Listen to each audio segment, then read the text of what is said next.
जहां में ऐसा कौन है कि जिसको गम मिला नहीं। या जगात असं कोणीच नाही की ज्याला दुःख मिळालेलं नाही, परंतु दुःख मिळाल्याच्या नंतर कुठं जावं हे मनुष्याला कळायला पाहिजे। मग जीवनात कधी दुःख झालं ना, या त्या व्यक्तीकडे जाऊ नका, त्यांच्याकडे आधी दुःखाचे भंडार पडू नये। तुम्हाला जर कधी डेमो घ्यायचा असेल ना, आपलं एक दुःख आपल्या एका मैत्रिणीला सांगा, त्याच्या बदल्यावर तिचे 10 दुःख ती आपल्याला सांगा। ऐकून आपल्यालाच वाटतंय दुनिया में कितना गम है, मेरा गम कितना कम है, बरोबर ना?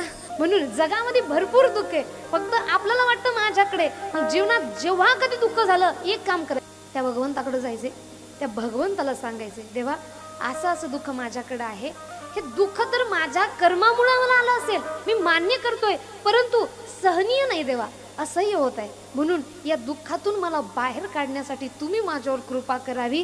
तुम्ही फक्त भगवंतापुढे एकदा प्रार्थना करून बघा, तो भगवंताचा वरद हस्त आपल्या डोक्यावर पडल्याच्या नंतर अख्खं जग जरी आपल्याला हरवायला लागलं तरी सुद्धा आपल्याला हरवण्याची ताकद या जगामध्ये सुद्धा येणार नाही। ही ताकद त्या भगवंताची आहे महाराज।